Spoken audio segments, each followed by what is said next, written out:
Halo semuanya, Assalamualaikum warahmatullahi wabarakatuh. Perkenalkan, nama saya ELSIAULIA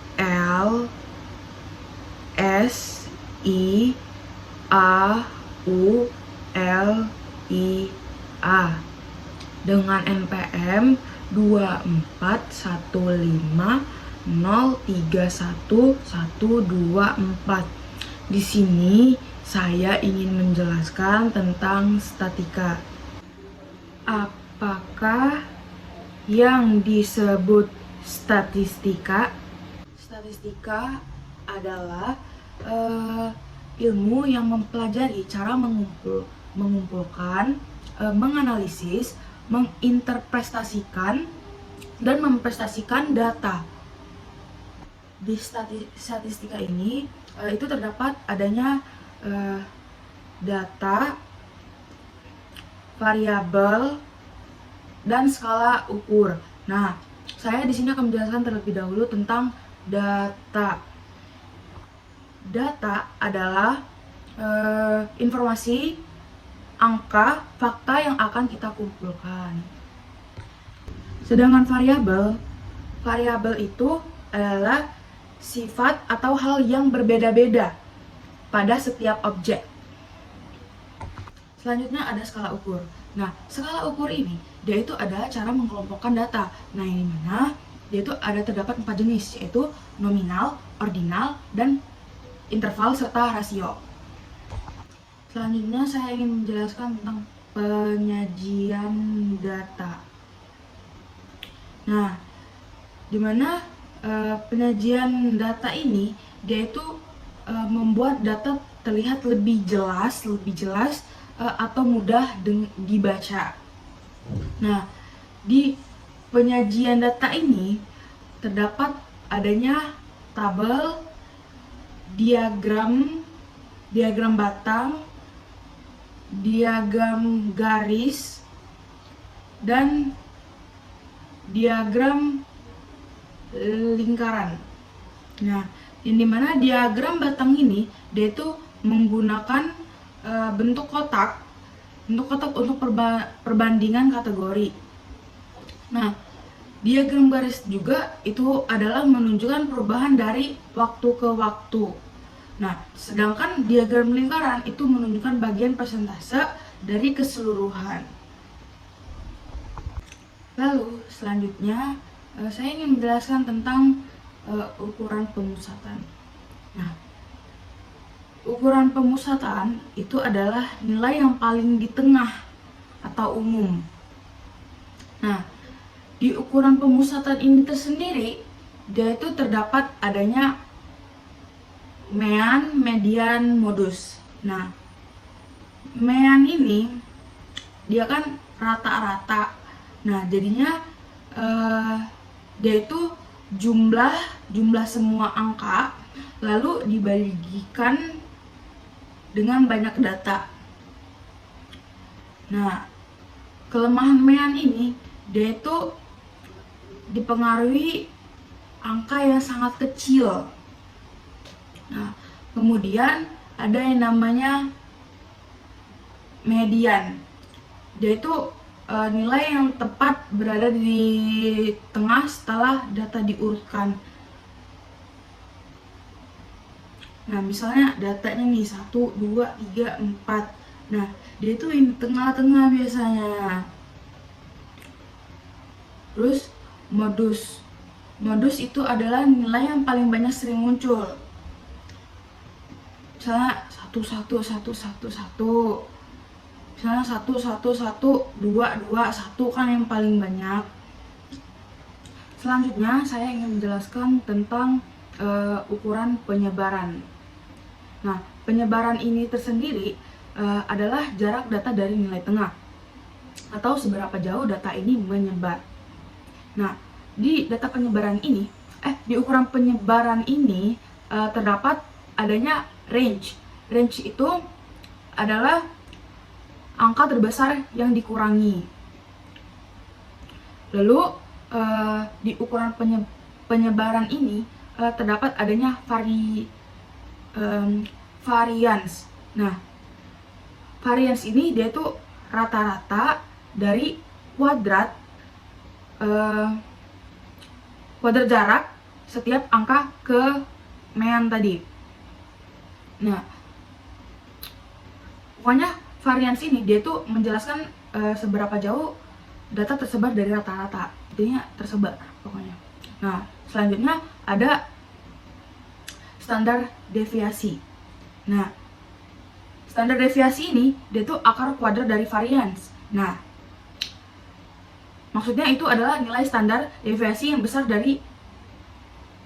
berarti data sangat menyebar. Dia tuh lebih ke besarnya karena dia ini berkuadrat. Pada intinya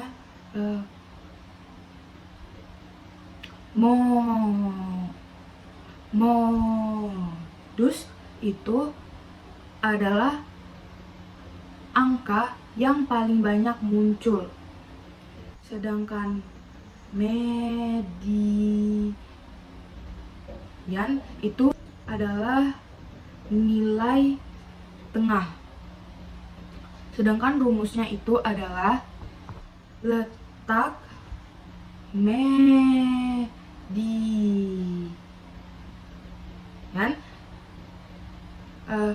sama dengan 1/2 dalam kurung n plus 1 dan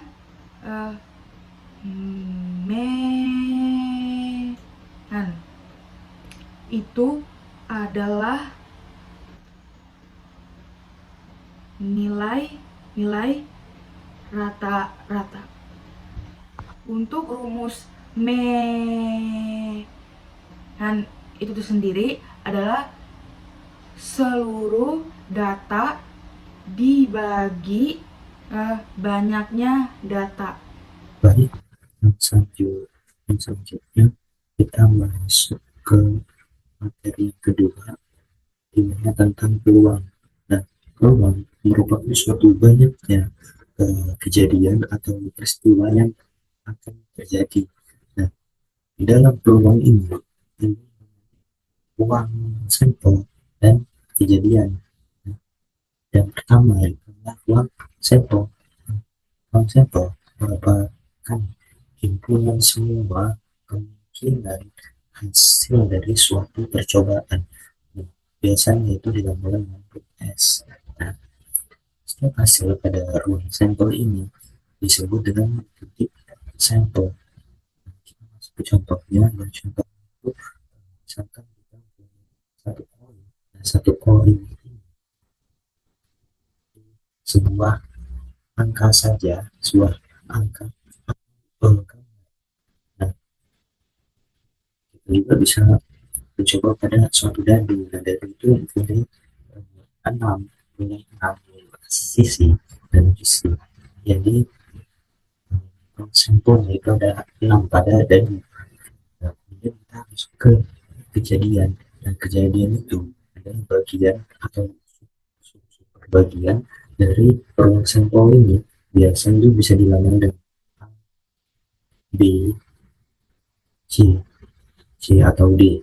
Nah, kita misalkan langsung ke contohnya saja, dimana misalkan kita ingin melempar suatu dadu, suatu suatu dadu, suatu dadu ini berapakah muncul bilangan genap.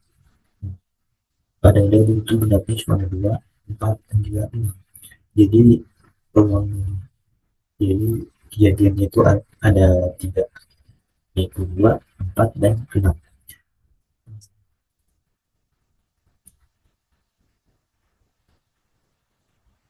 Kita lanjut ke peluang suatu kejadian. Jadi suatu kejadian nilai suatu peluang ini tingkat 0 sampai 1.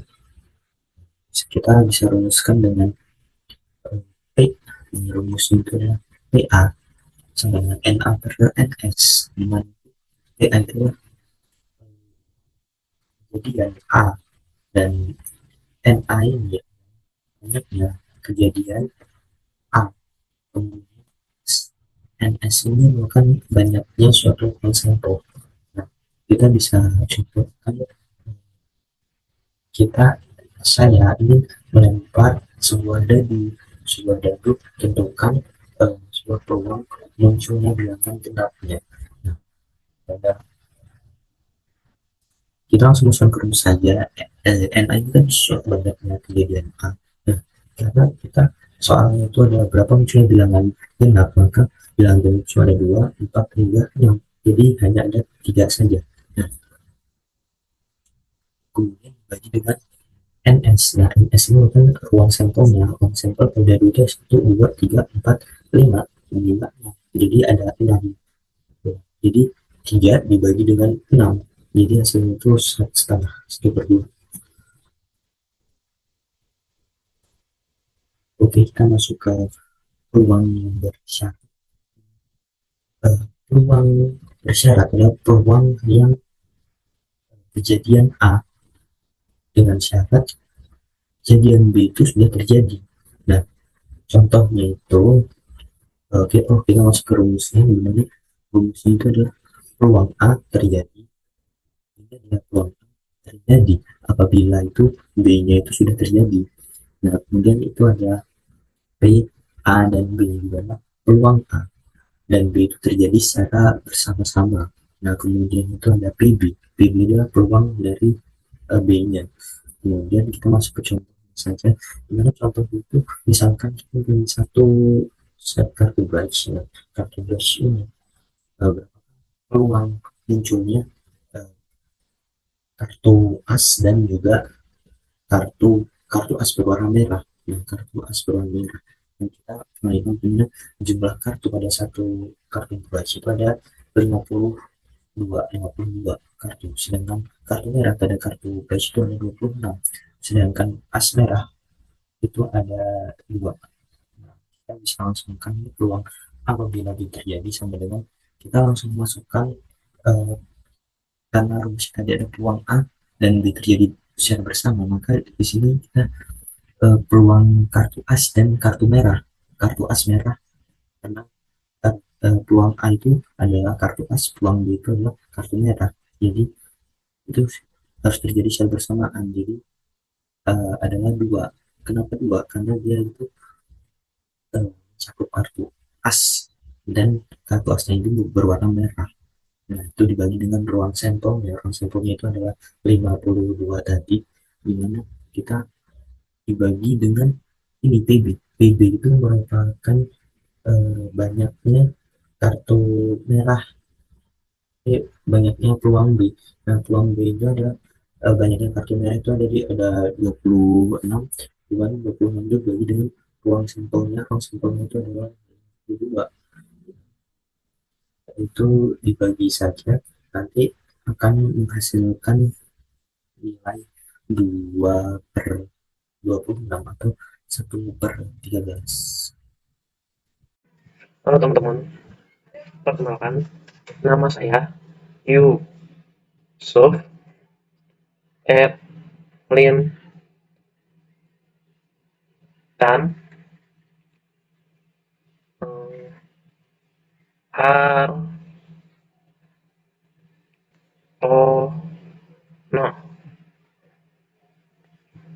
Di sini saya akan menjelaskan tentang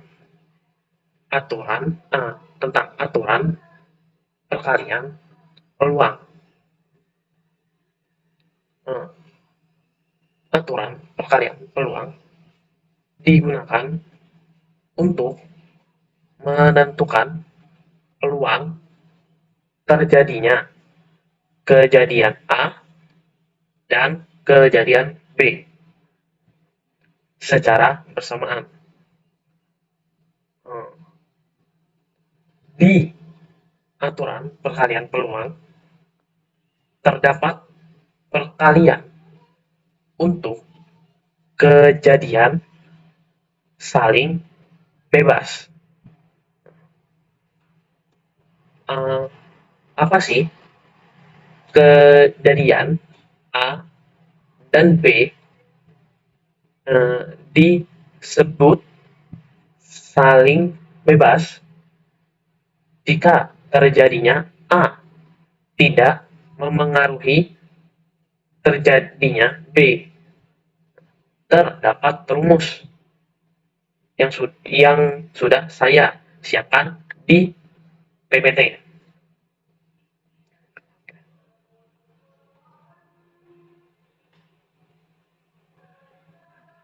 Nah, itu adalah rumus tentang perkalian untuk kejadian saling bebas. Adalah P dalam kurung A bersama B tutup kurung sama dengan P dalam kurung A dikali P dalam kurung B. Terdapat contoh.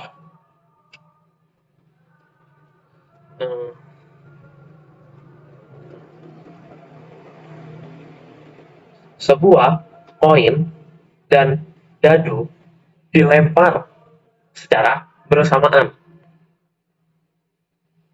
Berapa peluang muncul gambar dan angka 6. Angka 6. Jadi P dalam kurung G sama dengan 1/2 P dalam kurung D sama dengan 1/6 sama dengan D. Langsung masukkan rumusnya. P dalam kurung G gabung G sama dengan 1/2 dikali 1/6 sama dengan 1/12. Selanjutnya ada rumus tentang perkalian untuk kejadian bersyarat. Kejadian A dan B disebut bersyarat jika kejadian pertama memengaruhi kejadian berikutnya. Rumus P A gabung B sama dengan P A kali P kalau B terjadi setelah A. Oke. Selanjutnya ada tentang aturan penjumlahan peluang. Nah, aturan penjumlahan peluang adalah digunakan untuk menentukan peluang terjadinya kejadian A atau B. Penjumlahan untuk kejadian saling lepas adalah kejadian A dan B disebut saling lepas jika tidak mungkin terjadi bersama-sama. P dalam kurung A gabung B sama dengan P dalam kurung A tambah P dalam kurung B.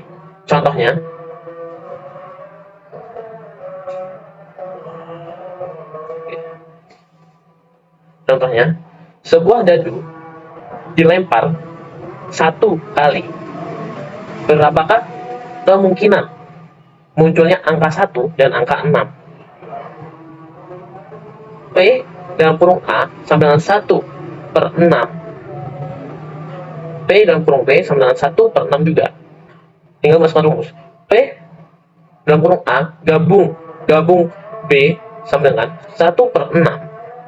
Ditambah 1/6 sama dengan 1/3.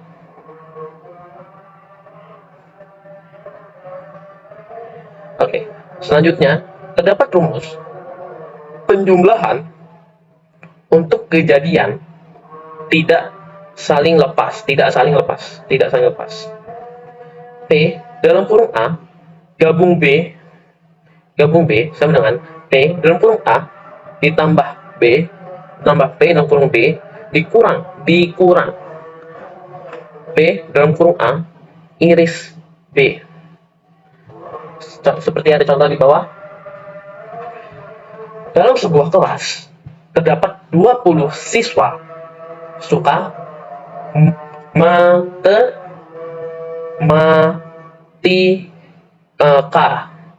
15 siswa suka fisika. 8 siswa suka ma suka matematika dan fisika.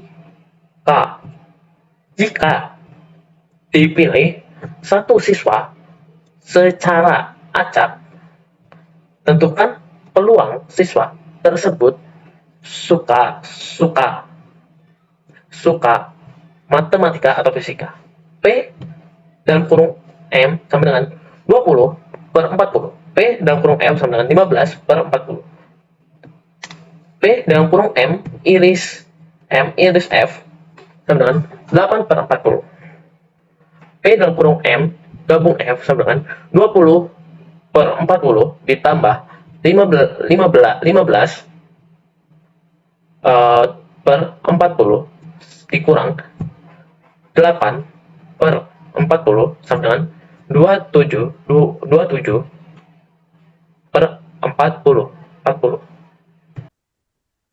Halo semuanya, sebelumnya perkenalkan nama saya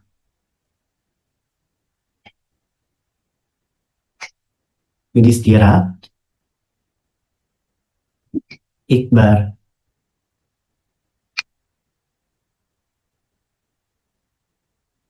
Heriawan dengan MPM 2415031 Di sini saya akan menjelaskan mengenai contoh dari statistika dan peluang. Ayo kita belajar. Kita sudah tahu bahwa peluang merupakan banyaknya kemungkinan yang terjadi dalam satu peristiwa. Di sini saya punya satu contoh mengenai peluang dalam kehidupan sehari-hari. Di dalam sebuah wadah terdapat 5 bola merah dan 3 bola hijau. Lalu, berapa terambilnya bola merah pada pengambilan pertama dan berapa peluang terambilnya bola hijau pada pengambilan kedua? Yang pertama, kita harus mencari berapa peluang terambilnya bola merah. Kita sudah tahu bahwa bola merah itu memiliki jumlah sebanyak 5. Dan total semua bola yang ada di dalam suatu wadah yaitu ada 8. Yaitu 5 dari bola merah dan 3 dari bola hijau. Maka peluang terambilnya bola merah pada pengambilan pertama yaitu 5 dibagi dengan 8. Atau banyaknya bola merah dibagi dengan seluruh bola yang ada di dalam suatu wadah. Lalu, berapa peluang terambilnya bola hijau pada pengambilan kedua? Sebelumnya, kita sudah mengambil satu bola dari wadah. Sudah diambil satu. Maka, banyaknya bola yang kita punya dalam suatu wadah itu berkurang satu, yaitu menjadi 7. Dan bola yang kita miliki yang berwarna hijau yaitu ada 3. Maka peluang terambilnya bola hijau yaitu 3 dibagi dengan 7. Lalu, berapa peluang total dari pengambilan satu bola merah pada pengambilan pertama dan berapa peluang terambilnya satu bola hijau pada pengambilan kedua? Kita dapat menghitungnya yaitu dengan peluang terambilnya bola merah pada pengambilan 1 dikali dengan peluang terambilnya bola hijau pada pengambilan kedua. Yaitu 5 dibagi dengan 8 dikali dengan 3 dibagi dengan 7. Yaitu sama dengan 15/56. Selanjutnya ada statistika. Kita sudah tahu bahwa statistika merupakan proses pengumpulan data untuk dikumpulkan dan diproses agar kita mendapatkan suatu informasi. Nah, saya punya satu contoh dalam statistika. Pada suatu kelas didapatkan nilai ujian dari 10 orang yang disajikan dalam tabel. Lalu kita cari rata-rata, median, modus, nilai tertinggi, dan nilai terendah dari data yang ditampilkan pada tabel. Yang pertama, kita mencari mean atau nilai rata-rata dari data yang terkumpul. Untuk mencari mean atau rata-rata, kita dapat menjumlahkan seluruh nilai ujian yang terdapat di dalam tabel dibagi dengan banyaknya data pada tabel.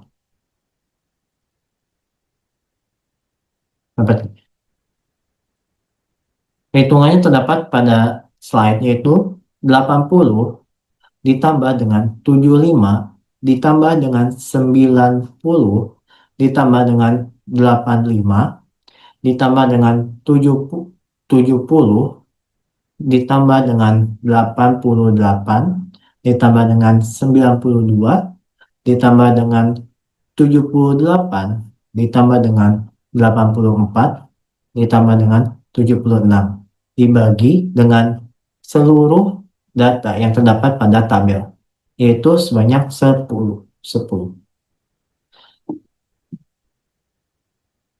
Maka didapatkan hasil 818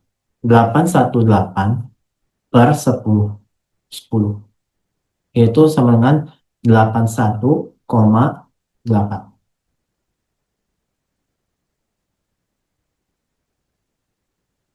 Selanjutnya, kita mencari median atau nilai tengah. Untuk mencari median atau nilai tengah, kita memiliki dua formulasi, yaitu saat banyaknya data itu genap dan banyaknya data itu ganjil. Jika semua data itu genap, maka kita dapat menggunakan rumus seperti pada slide. Dan jika ganjil juga seperti pada slide. Langkah pertama yaitu kita mengurutkan nilai dari terendah dan sampai tertinggi. Yaitu didapatkan dari 70, 75, 76, 78, 80, 84, 85, 88, 90, dan 92. Karena banyaknya data ini sama dengan genap, maka kita menggunakan formulasi yang genap.